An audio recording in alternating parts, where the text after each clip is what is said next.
Jake Bates. I'm a product agronomist in Northern Iowa for Pioneer. Today I wanted to talk to you about a new soybean variety that we have, P23A32X.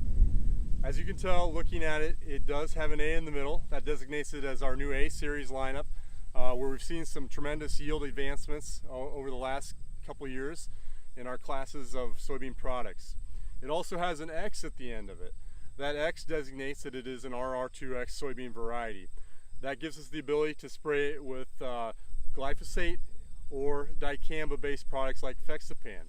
That's really going to help us deal with those problematic weeds like water hemp that have been plaguing us in soybeans for the last few years as well.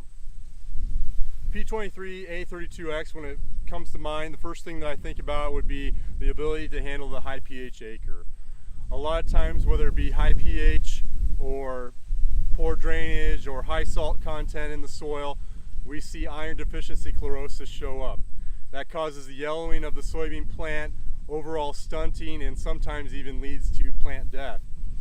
P23A32X is probably one of the strongest varieties we have across our whole lineup to deal with those soil conditions and really combat iron deficiency chlorosis.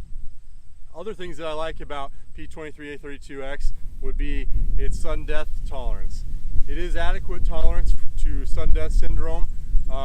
Might also be a good chance to couple that with an Ilevo seed treatment in really heavy pressures where we've seen sudden death show up in the past.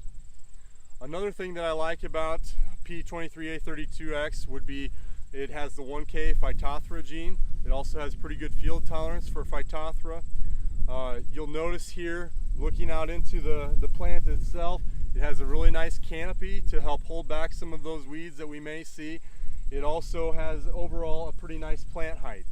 Going to feed into the combine nice, has a really good harvest standability score. You're not going to see much lodging out of this soybean variety overall, and will feed into that combine very, very well.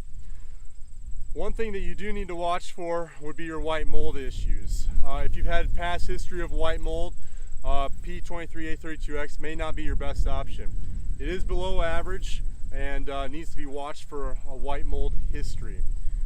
I will say in its advancement year 2017, we did see a lot of white mold show up across our impact locations where P23A32X was planted. That said, it yielded very, very well in those situations.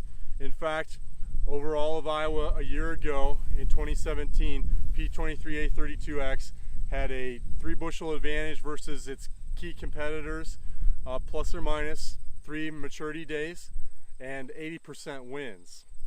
Again, like I said, a very, very strong yield performance.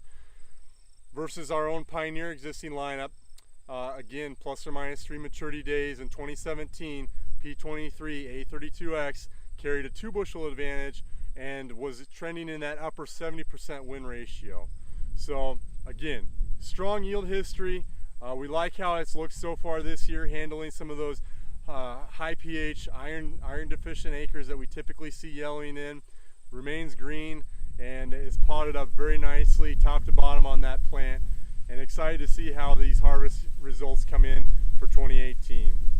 If you have more questions about P23A32X, feel free to reach out to one of your Pioneer sales professionals or agencies in your area.